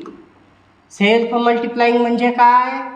स्वतःच्या कितीही कॉपीज काढतात. सेलचा गोळा आठवतोय का शब्द? आणि त्या गोळ्यातल्या सगळ्या सेल्स एकसारख्याच, तर त्यांना स्वतःसारख्या सेल्स बनवायची ॲबिलिटी असते. And they are parent cells of all types of human cells. त्याच सेल्स आहेत, मगाच बोललो यांच्यातून 220 प्रकारच्या सेल जन्माला येतात. म्हणजे आपल्या बॉडीतल्या सगळ्या ऑर्गनच्या, सगळ्या टिश्यूच्या, सगळ्या प्रकारच्या सेलच्या जन्मदात्या सेल्स आहेत ह्या. यांच्यातूनच त्यांचा जन्म झालाय, लक्षात घ्या. आणि यांच्याकडं अख्खा जीव बनवायची ॲबिलिटी आहे. म्हणून त्यांच्यासाठी काय शब्द आलाय? प्लुरिपोटन्सी. प्लुरी इथं बहुतेक ई आहे का नाही चेक करा स्पेलिंगमध्ये. प्लुरीचा अर्थ असतो मेनी आणि पोटन्सीचा अर्थ आहे पोटेन्शियल, क्षमता, सुप्त क्षमता, लपलेली ॲबिलिटी. अनेकांना जन्माला घालायची ॲबिलिटी इज प्लुरिपोटन्सी. मग या सेलच्या ह्या ॲबिलिटीचं महत्त्व काय? असं झाल्यामुळं ह्या सेल्स काय करू शकतात तेच आहे आपला क्वेश्चन. स्टेम सेल्सनी मेडिकल सायन्समध्ये, बायोटेक्नॉलॉजीमध्ये रिव्होल्यूशन कशी आणली एक्सप्लेन करा. त्याचं उत्तर चालू झालं. प्रश्नाकडं आणि कन्सेप्टकडं लक्ष द्या. त्याचं उत्तर चालू झालं. मागं क्वेश्चन विचारले 2, ते क्वेश्चन परत जाऊन बघूयात का? बघा काय क्वेश्चन आहे. इथं एक क्वेश्चन आहे स्टार्टला. Stem cells research technique has the potential of bringing about the fundamental changes in the medical science. वैद्यकीय क्षेत्रामध्ये, डॉक्टरांच्या क्षेत्रामध्ये ज्याला म्हणूयात आपण, मेडिकल सायन्समध्ये, औषधाच्या सायन्समध्ये स्टेम सेल्स अतिशय फंडामेंटल चेंज, शब्द महत्त्वाचा आहे, मूलभूत बदल आणणार आहेत. म्हणजे त्यालाच मूलभूत बदललाच वर काय क्वेश्चन वापरला? रिव्होल्यूशन. स्टेम सेल्सनी, म्हणजे हे दोन्ही क्वेश्चन तसे बघायला गेले तरी एकच आहेत आणि दोघांचं उत्तरच वाचतोय आता आपण खाली. त्याच्यामुळं लिंक लावायला शिका. टॉपिक काय चाललाय त्याच्याकडे व्यवस्थित बघा. हे सगळं कळेल, एकमेकाला लिंक लागेल तरच हे सगळं पुढं समजू शकेल. सिग्निफिकन्स काय महत्त्व आहे याचं? It has been found that, काय सापडलंय? If these stem cells are collected well before the beginning of differentiation on 14th day, 14व्या दिवसानंतर त्यांची ॲबिलिटी संपते. पण त्याच्या आधीच जर आपण ह्या सेल्स गोळा केल्या, that is during 5 to 7 day, and cultured with certain biochemical culture आला शब्द. टिश्यू कल्चरमध्ये काय केलं होतं? कवळ्या डिवाईड होऊ शकणाऱ्या सेल्सचा गाभा घेतला, तो न्यूट्रिएंट मिडियममध्ये टाकला. त्याला ॲक्च्युली आता ते जास्त टेक्निकल होईल, लक्षात घ्या. मशीनमधून, सेंट्रिफ्युगल मशीनमधून फिरवून घेतलं. नंतर त्याच्या सेलचा कॅलस बनला गोळा आणि त्याचे बारके बारके तुकडे वेगवेगळ्या ठिकाणी टाकून आपण नवे रोपटी तयार केली. म्हणजे टिश्यूपासून अख्खा ऑर्गन जन्माला घातला. तसा इथं ह्या ज्या एम्ब्रिओच्या सेल्स आहेत त्या जर काढल्या आणि त्यांना काही केमिकलचं स्टिम्युलस, म्हणजे बाहेरून आपण त्याला सप्लाय केला, स्पेसिफिक प्रकारची डेव्हलपमेंट घडवू शकणारे केमिकल्स, ठीक आहे, जसे टिश्यू कल्चरमध्ये न्यूट्रिएंटवाले टाकले होते. तर इन लॅबोरेटरी जर हे केलं ॲज पर द स्टिम्युलस, म्हणजे आपण त्याला कशा प्रकारचे इन्स्ट्रक्शन दिलेत, कुठल्या प्रकारचं केमिकल सप्लाय केलं आहे त्याला, तर त्याच्यातून they can transform themselves into desired type of cells. Desired म्हणजे इच्छित म्हणजेच तुम्हाला जे पाहिजे ते. तुम्ही काय प्रकारचे केमिकल मेसेज देताय त्याला. स्टेम सेलला म्हणला डोळ्याच्या सेल्स बनव, ते डोळ्याच्या सेल्स बनवायला लागते. म्हणला म्हणजे बोलायचं नाही त्याला, केमिकल स्टिम्युलस द्यायचा त्याला, बायोकेमिकल स्टिम्युलस. ठीक आहे, एक प्रकारचा मेसेज म्हणून. मेसेज म्हणण्यापेक्षा रिॲक्शन चालू करतो आपण त्याच्यामध्ये, आणि त्याच्यामुळं त्याची डेव्हलपमेंट चालू होते. तोपर्यंत ती शांत बसलेली असते. हे केमिकल्स टाकले त्यात, जसे की आपल्या मम्मीच्या टम्मीमध्ये आपण डेव्हलप होताना ह्या रिॲक्शनच होत असतात. तशा रिॲक्शन व्हायचा मेसेज दिला आपण त्या केमिकलच्या मदतीनं, की ते आपल्याला पाहिजे ते बनवायला चालू करतंय. तुम्हाला पाहिजे त्या सेल्स, जसं आता म्हटला लिव्हर खराब झाले, लिव्हरच्या सेल्स बनवून देते. ब्रेनच्या न्यूरॉन्स, मेमरी गायब झाली, मेमरी रिजनरेट करायची आहे, मेमरीवाले न्यूरॉन्स बनवायला चालू करते. हार्ट अटॅकमुळे हार्ट कमकुवत झालंय, हार्टचे मसल सेल्स बनवायला चालू करते. खराब झालेले टिश्यूज बनवायला चालू करते. आणि फायनली इंटू तुम्हाला एखादा ऑर्गन जरी बनवून पाहिजे असला तरी तो ऑर्गन बनवून देते. म्हणजे असं हे झालं की तुम्हाला आता ते रिजनरेटिव्ह सेल्स आणि हे जरा कंबाईन, ठीक आहे, जाऊ दे, त्यात जंबल होईल, त्याच्यात नको जायला. ओके, हे महत्त्व आहे स्टेम सेल्सचं. हे रिव्होल्युशनरी गोष्ट आहे मेडिकल सायन्समध्ये, लक्षात घ्या. आणि म्हणून मी परत म्हटलेलं होतं की very very very much interesting topic आपण आज बघणार. हे इंटरेस्टिंग गोष्ट आहे की आजपर्यंत जे पॉसिबल झालं, ह्या सगळ्या गोष्टींसाठी आजपर्यंत कशावर डिपेंड राहावं लागत होतं आपल्याला? डोनर नाही सापडला तर वाट बघून बघून पेशंटला त्रास व्हायचा प्रचंड. आणि वेटिंग लिस्ट आहे त्याची, काय तर ऑर्गनच्या डोनेशन, किडनी डोनेशन वगैरेमध्ये 10-10 वर्षाची वेटिंग आहेत. लक्षात घ्या की ते ऑर्गन्स पर्टिक्युलर तुम्हाला मॅच होणारे, ब्लड ग्रुप, ते वय, अमकं ढमकं, सगळ्या गोष्टीचा क्रायटेरिया फुलफिल होईपर्यंत तुम्हाला डोनर मिळत नाही. आणि त्याला काही कायद्याच्या अटी आहेत, त्या फुलफिल केल्याशिवाय हे पॉसिबल होत नाही. लक्षात घ्या. चला, मग आता आले ॲडल्ट स्टेम सेल्स. आता आपण एम्ब्रियोनिक बघितल्या पहा. आता ॲडल्ट म्हणजे मोठ्या माणसाच्या बॉडीत सापडणारे. कुठून गोळा करतो आपण सांगितलेलंच आहे, पण परत एकदा रिपीट करतोय. मेन सोर्सेस कुठले आहेत बघा त्याचे, कुठले sources? Red bone marrow main sources, adipose fat connect गोळा करणारे, आणि रक्त. ठीक आहे, कुठलं रक्त? अम्बिलिकल ब्लड, नाळेतलं रक्त. ठीक आहे, आणि आल्सो फ्रॉम कॉर्ड ब्लड. आलेच पाहिजे cord blood. Immediate after birth, जन्म झाल्या नाळेचं जे रक्त असतं त्याच्यात पण स्टेम सेल्स असतात. त्या गोळा करून आपण क्रायो प्रिझर्वेशन बघितलेलं आहे. त्यानं जर तुम्ही ते साठवलेलं असेल, समजा आता तुम्ही 60 वर्षाचे आहात आणि तुम्हाला काहीतरी आजार झाला आहे आणि तुमच्या पप्पा मम्मीने तुम्ही जन्मल्या ते कॉर्डवालं ब्लड बँकेमध्ये ठेवलं होतं, तर ते तुम्ही आणून तुमच्यातल्या स्टेम सेलच्या मदतीनं त्या आजाराला नष्ट करून तुम्हाला परत चांगलं हेल्दी होण्यासाठीची गोष्ट करू शकता. ठीक आहे. आपल्या पुस्तकात हे आहे पहा, पण त्याच्यामध्ये नावं नव्हती, ती नावं इथं आपण ॲड करणार आहोत. जरा त्याच्याकडं थोडंसं केअरफुली बघा, काय करू शकते स्टेम सेल. हे आत्ता बघितलं तसं तुम्ही काय केलं, तुमच्या स्टेम सेल घेतल्या लॅबमध्ये आणि इथं एक डिश दाखवली. डिशच असते असं नाही, टेस्ट ट्यूब वगैरे काही असेल, आणि त्याच्यात तुम्ही काही बायोकेमिकल्स टाकले आणि त्याला सांगितलं की ह्या पेशंटची हाडं खराब व्हायला लागलीत, बोन डिजनरेशन, काही आजारांमध्ये हाडं नष्ट व्हायला लागतात, हाडांची ताकद वीक होते, हाडाचा काही पार्ट झिजायला लागतो आणि हळूहळू ते हाडच गायब होते.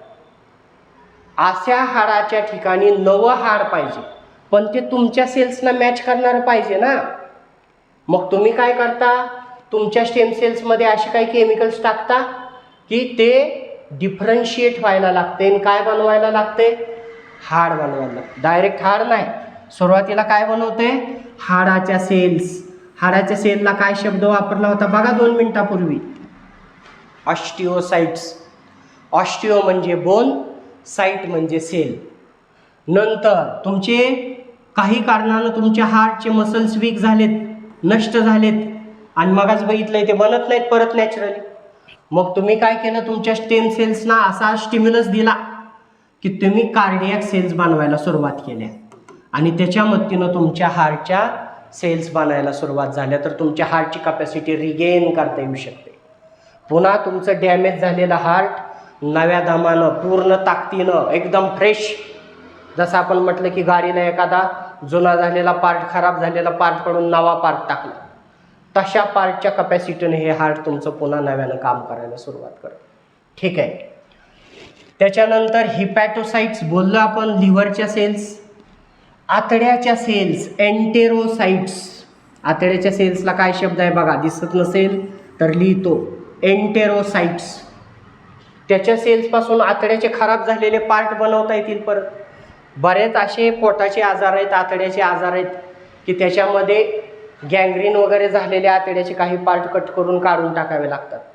मग अशा खराब झालेल्या पार्टच्या ठिकाणी नवे पार्ट बनवता येतील का, तर स्टेम सेलच्या मदतीनं ते पॉसिबल आहे. त्याच्यानंतर आपण बघितलं मेमरीशी रिलेटेड न्यूरॉन नष्ट झालेत, तर त्याचे ठिकाणचे नवे न्यूरॉन बनवता येऊ शकतील का, बनवता येऊ शकतील. अशा प्रकारची अतिशय अमेझिंग बायोटेक्नॉलॉजीचा पार्ट म्हणजे स्टेम सेल टेक्नॉलॉजी, लक्षात घ्या. म्हणजे याला आपण थोडक्यात असं म्हणूयात की तुम्ही तुमची बॉडी रिन्यू करतच राहा करू शकता. ठीक आहे. पुढचा पार्ट काय आहे बघा, आणि म्हणून हे रिव्होल्युशनरी आहे. वरच्या क्वेश्चनच्या आन्सरमध्ये आलं पाहिजे, लक्षात घ्या. युजेस ऑफ स्टेम सेल, पुन्हा त्या वरच्या क्वेश्चनच्या पार्टचाच आन्सरचाच पार्ट आहे हा.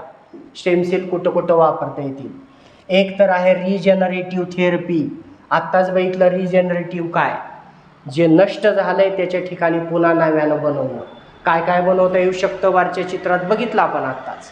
ठीक आहे. रिजेनरेटिव्ह थेरपीत काय काय करू शकता तुम्ही, सेल थेरपी. पहिल्यांदा म्हणजे तुम्ही काय बनवू शकता, सेल बनवू शकता. Stem cells are use to replace dead cells एखाद्या ऑर्गनच्या, in case of conditions like diabetes. बघा डायबिटीस का होतो, तुमच्या पॅनक्रियाच्या आतल्या बीटा सेल्सनी काम बंद केलं की डायबिटीस होतो. त्याचे अनेक प्रकार आहेत. टाईप ए डायबिटीसचे कारणं वेगळे आहेत, टाईप 2ची वेगळे आहेत, आणि दरवेळेस बीटा सेल बंदच पडलेले असतात असं नाही, बाकीचेही कारणं. पण जर बीटा सेल्स बंद पडल्या, ज्या काय प्रोड्यूस करतात, पॅनक्रियाच्या बीटा सेल्स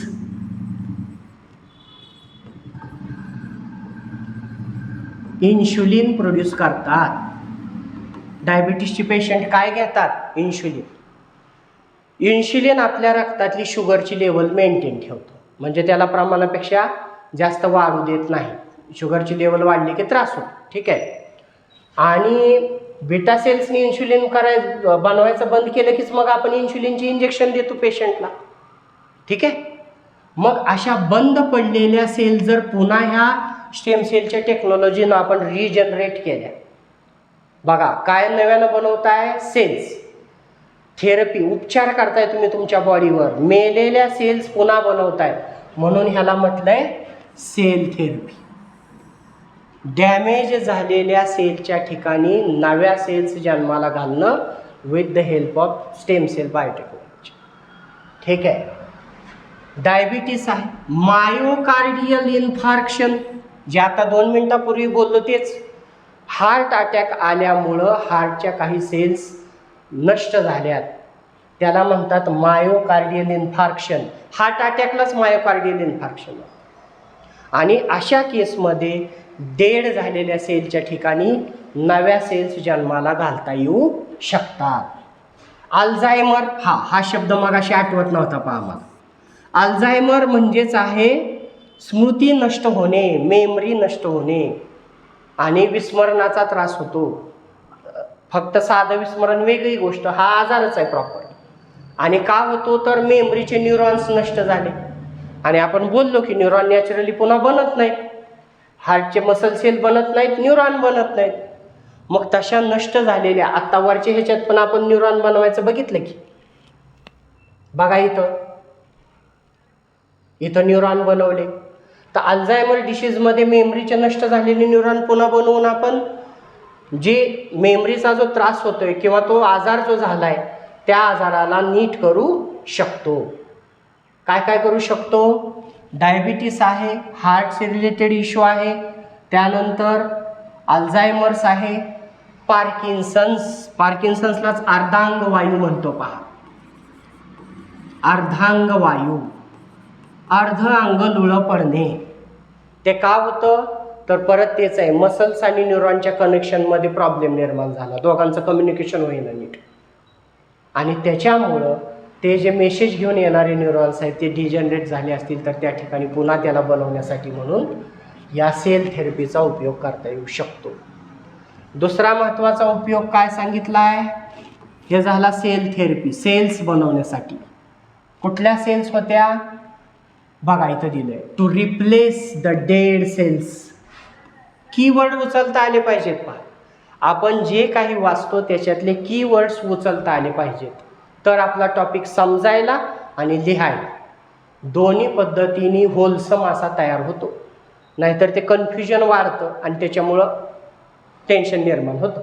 चला, दुसरा आहे to produce blood cells required in conditions like anaemia. Anaemia म्हणजे रक्तक्षय, कमी पडलंय रक्त, म्हणजे तुमच्या शरीरात रक्त बनायची प्रोसेसच कमी आहे.